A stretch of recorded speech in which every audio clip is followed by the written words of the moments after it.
S'il vous plaît, nous allons commencer. Merci.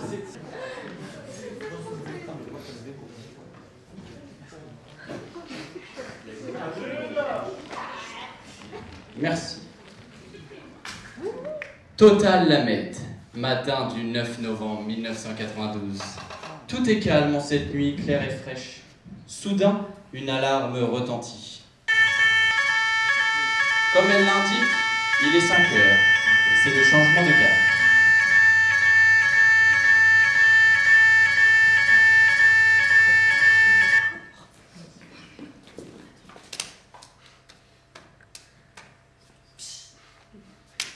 Salut les gars, alors c'était comment cette nuit? On a fait le taf, faut terminer de vider les culs. Faudrait penser à ravitailler le frigo aussi, non? T'inquiète pas, on enverra quelqu'un. Bon bah bon courage à vous. Bonne journée, bonne nuit. Les protagonistes ont à peine le temps de commencer leur quart qu'à 5h20, une canalisation rompt et une fuite de gaz se déclenche. Effets spéciaux.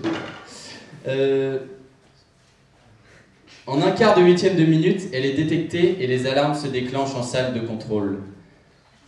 Le nuage, au contact d'un four de distillation, enflamme le gaz, ce qui cause une explosion. Puis un effet domino.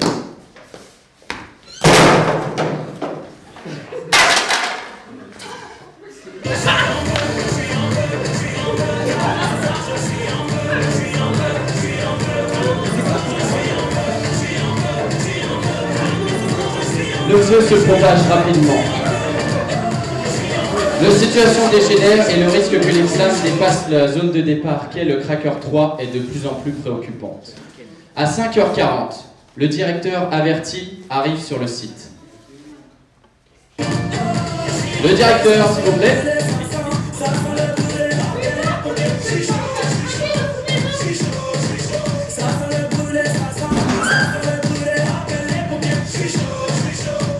Avec cette action, les entreprises aux alentours sont averties du problème majeur auquel fait face l'entreprise de la Messe.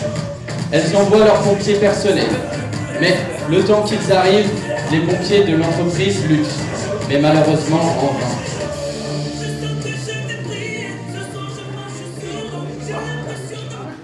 Oh là là là là là là.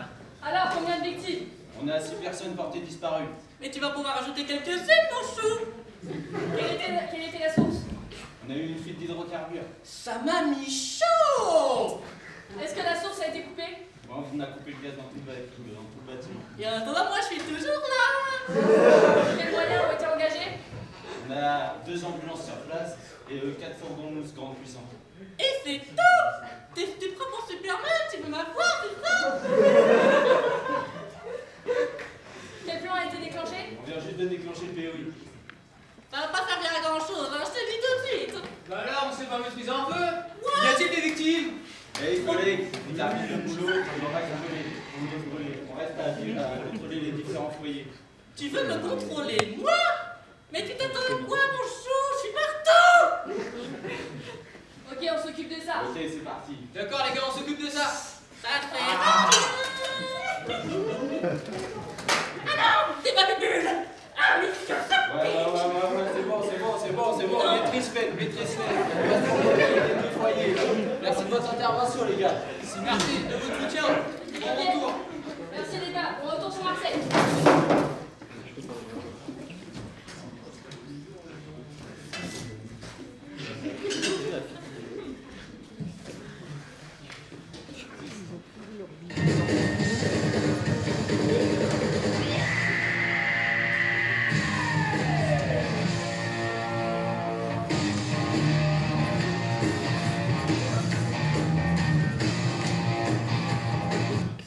Mais vous êtes qui vous? Bah, on est les experts. Mais hyper, c'est pas deux. Bah, en même temps, on n'a jamais dit qu'on était bon en maths. On analyse et c'est tout. Bon d'accord, je vous laisse faire votre travail.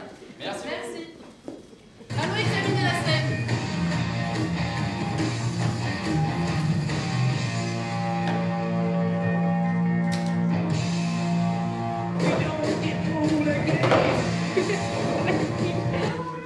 Il est tout carbonisé celui-là. Mais c'est pas censé être Jean-Paul? Mais Jean-Paul, il était tout blanc avant.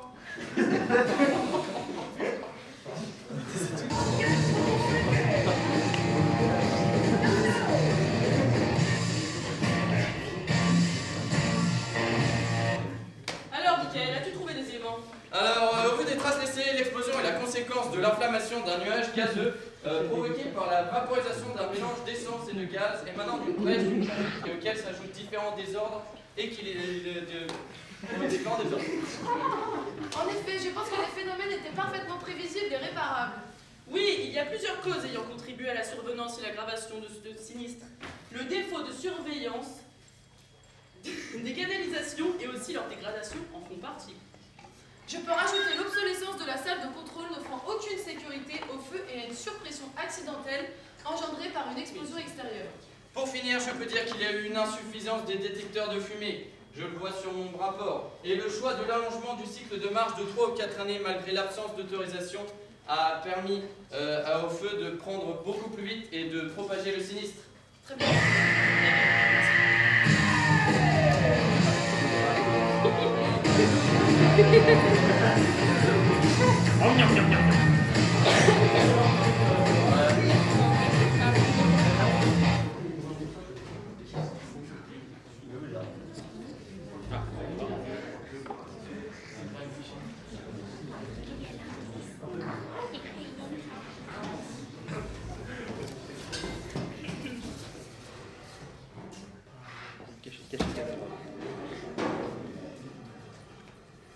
Good morning, everyone.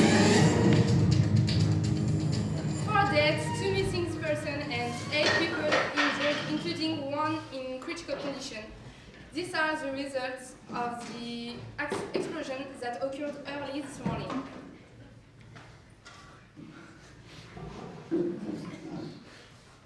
The accident will be due to a gas leak, which caused the serial explosion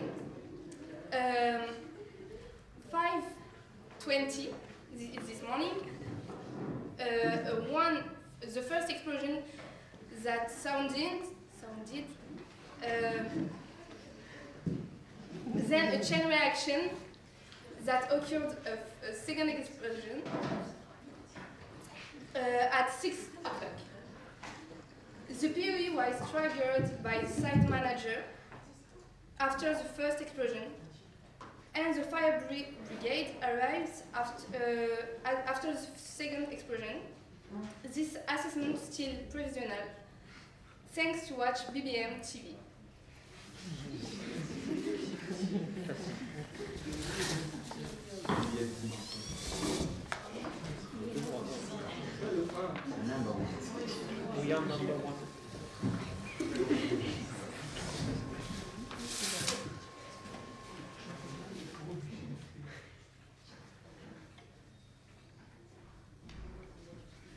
Bonjour, excusez-moi, j'étais au 4e avec Akima, Céline et Catherine.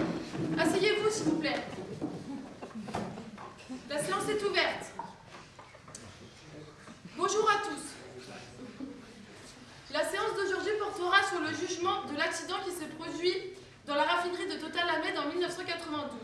Suite à une longue procédure de recherche, les enquêteurs de la police judiciaire ainsi que les experts sont arrivés à la conclusion que les prévenus sont Monsieur Perronel, ex-directeur du site. Présent. Monsieur Nadeau, ex-président de toute la raffinerie France. Présent. Monsieur Carouette, directeur du site. Présent. Monsieur Roux, inspecteur du matériel. Présent. Monsieur Bellon, chef de service d'inspection.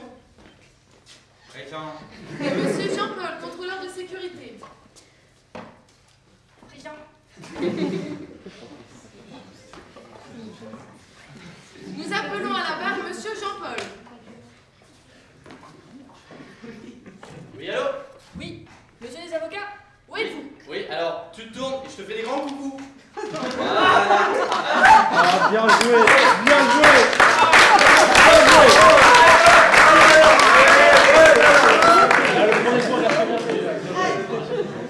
Monsieur Jean-Paul, vous êtes accusé de ne pas avoir établi tous les systèmes de sécurité sur le site et donc d'homicide involontaire. Qu'avez-vous à dire pour votre défense? Pour ceux qui ne le savent pas encore, je fais partie de l'ADRE, la Direction régionale des industries, de la recherche et du développement, qui est donc une entreprise extérieure à cette usine. Comme la rupture parfaitement prévisible de la canalisation, l'entretien n'avait pas été fait. Et n'ayant reçu aucune information de mes supérieurs, je n'avais donc pas à intervenir sur la raffinerie totale.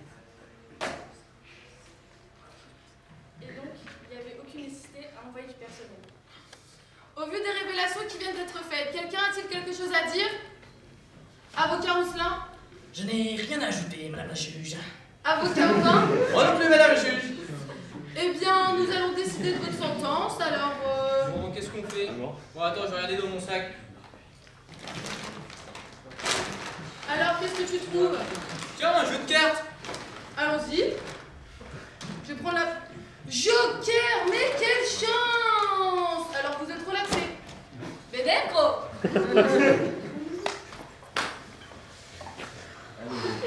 J'appelle à la barre Monsieur Roux. Pourquoi il est pas? Vous êtes accusé de ne pas avoir accompli votre travail qui consistait à la vérification des systèmes de tuyauterie. Qu'avez-vous à dire pour votre défense? Je suis affecté au service d'inspection depuis 85. On a respecté les plans de contrôle mis en place en 86. Il n'y avait aucune raison de modifier les plans de contrôle. De plus, on ne pouvait pas soupçonner une corrosion du bypass. Avocat du parti civil?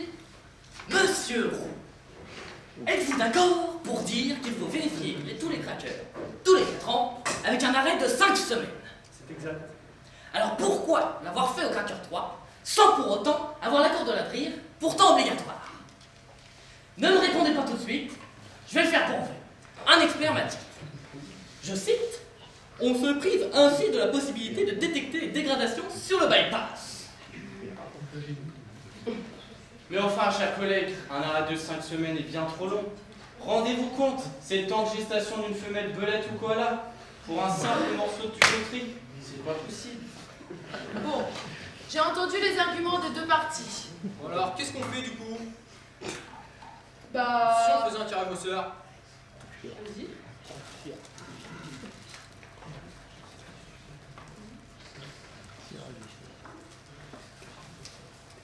Quatre. Donc bon, 4 mois d'emprisonnement avec sursis et puis...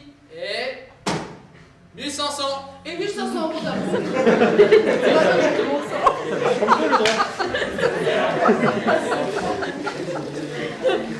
Pas mal.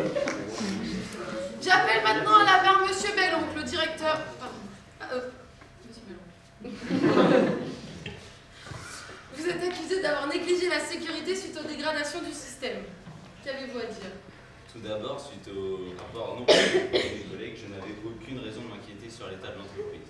Je n'ai donc rien pu faire pour empêcher cette terrible catastrophe et j'en suis sincèrement navré. Madame la Présidente, le chef de service essaie d'influencer le jury en s'apitoyant sur son propre sort. Il rejette la faute sur ses collègues, mais je tiens à rappeler qu'il est de sa responsabilité d'assurer la protection. Madame la juge, certes, il est de son devoir de vérifier, mais l'omniscience n'est pas aux hommes. Et si ses collègues lui rapportent un rapport erroné, comment peut-il savoir? Enfin, aller sur l'usine pour vérifier lui-même n'est en rien de son ressort. Dans son contrat, il est bien marqué qu'il doit assurer la sécurité de l'usine. Si ses collègues lui donnent un rapport qui est erroné, c'est qu'il a mal transmis les consignes ou qu'il a mal sélectionné ses opérateurs. Ces erreurs ont coûté la vie à plusieurs personnes. Bon, partie de la défense, voulez-vous rajouter quelque chose? S'il vous plaît, madame la juge. J'aimerais rajouter que mon client n'était pas le seul responsable dans cette affaire. Ainsi, je demande une peine à la hauteur de sa responsabilité. Bon. Qu'est-ce qu'on pourrait faire cette fois-ci? Bon, si on faisait un Shifumi. Alors, si je gagne 12 mois, et si tu gagnes 4 mois, comme les autres. D'accord? Shifumi, gagné. Désolé, mais ça sera 12 mois d'emprisonnement avec sursis. Et 2500. 2500 € d'amende. Bonne journée.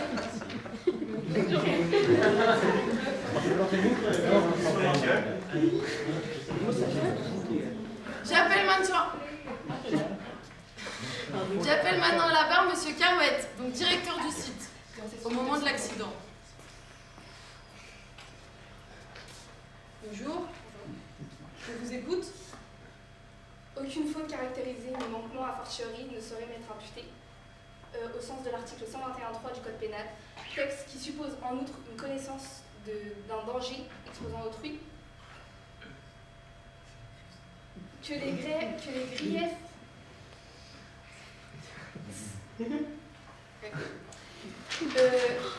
les fonctions que j'exerce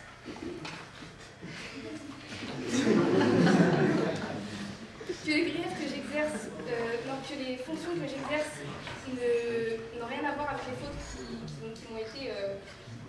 qui m'ont été dont on m'accuse. Il faut savoir aussi que j'exerce des cadres il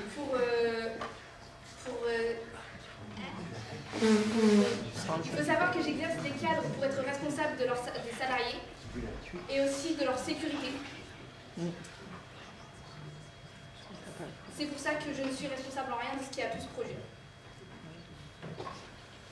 Monsieur Carrette, en plus de vos bafouilles, j'ai quelques questions à vous poser.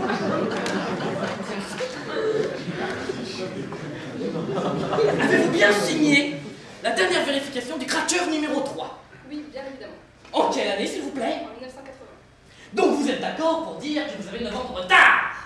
Madame la Présidente, jury, je n'ai rien à ajouter, à part que si je pouvais, pour cette personne, je demanderais la décapitation. Oh! On se calme! Pardon, madame. Partie de la défense. Article 121.3. Qu'est-ce qu'on fait? Bah là, Vous avez le jeu de la courte paille. Pourquoi voir? allons-y.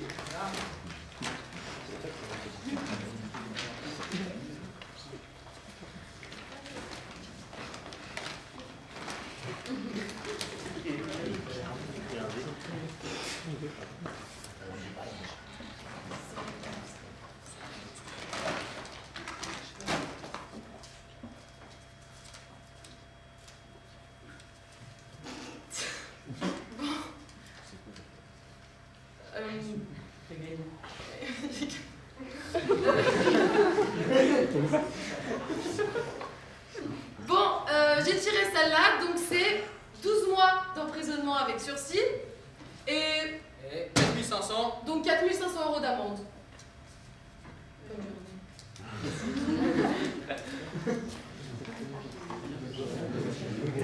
J'appelle maintenant à la barre Monsieur Peyronel. Bonjour Monsieur Peyronel, je vous écoute. Alors, Monsieur Peyronel, pouvez-vous nous rappeler les causes de l'accident? Les causes de l'accident demeurent ne sont toujours pas reconnues. L'un des experts a même reconnu qu'il ne s'était pas attaché à rechercher les causes intimes de la corrosion. Ha! Tu m'étonnes! Après 9 ans de négligence, tu faudrait trouver les causes du premier coup! Ton expert a juste eu l'intelligence de ne pas rechercher un truc introuvable!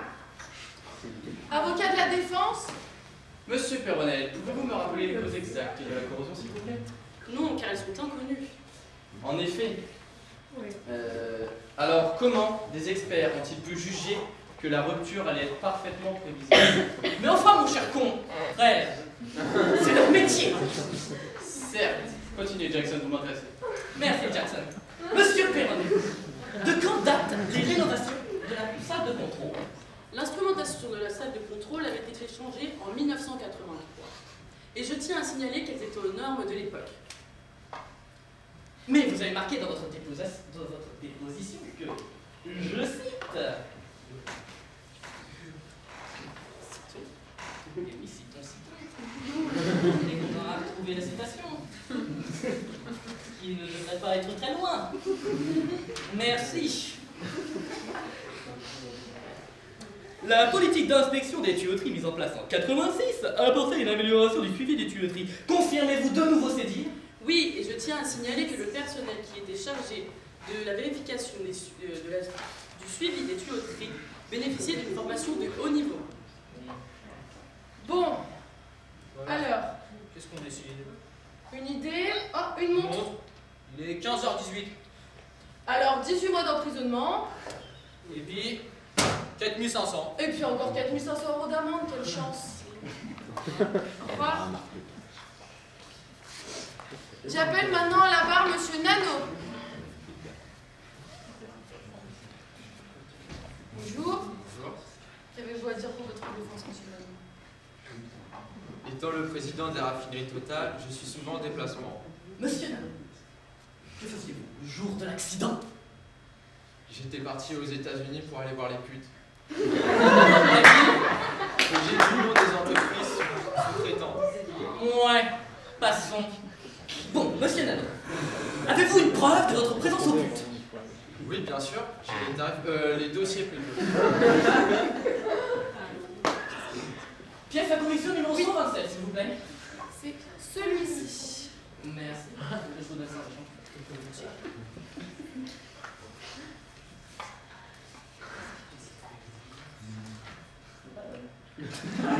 Ah oui? C'est tout pour moi. Il n'y a pas de mal, merci. Suite à la pièce à conviction que je tiens dans ma main, nous avons des disconcordances entre les dates. Il est exact, monsieur Nano, votre présence à cette réunion durant 3 jours. Or, vous n'avez repris l'avion qu'au bout d'une semaine. Que faisiez-vous? J'ai pris des vacances comme tout le monde. Vous prenez des vacances alors que l'une de vos usines subit un accident tel que celle-ci? Enfin, chers collègues, vu le décalage horaire qui est de 6 heures de moins aux États-Unis, il est normal que M. Nano ne soit pas au courant immédiatement de l'accident. Ah oui, 6 heures chez nous, ça fait une semaine chez eux. Vous savez, c'était plus démesuré aux States. Hein. Bon, pour la sentence, vous, qu'est-ce qui vous reste dans votre sac? Attends. J'ai un dé. Super! Alors, vous allez avoir de la chance?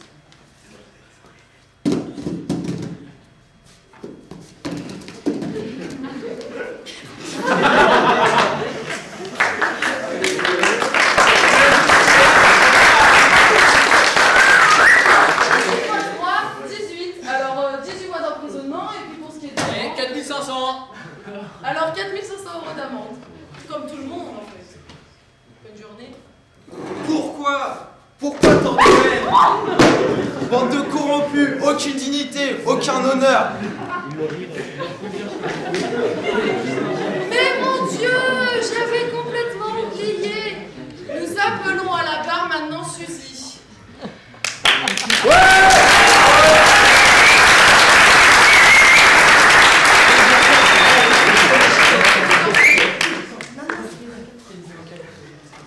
Madame, il est noté que vous êtes professeur. Alors, monsieur les avocats, posez vos questions. Alors, je voudrais vous poser quelques questions pour voir si vous êtes fiable, car en effet, c'est mon collègue qui vous a choisi. Alors, il est noté dans votre rapport que vous étiez professeur. De quelle matière, s'il vous plaît? Expression communication. Fort bien. Et de quel département, s'il vous plaît? Hygiène, sécurité, environnement. D'accord. Et depuis combien de temps? 14 ans. 14 ans. Et cela vous a-t-il plu? Bah, beaucoup moins en ce moment-là. Mais vous avez quand même de bons souvenirs. Oui, de bons souvenirs, oui, effectivement. Et qui vous manquait le plus? Les élèves ou les profs? Pouvez répéter mes questions? Vos élèves à qui vous enseignez? Ou vos collègues? Ah, mais ça, c'est une question intéressante. Eh bien, écoutez, je vais prendre la soirée pour y réfléchir. Vous n'avez pas d'exemple?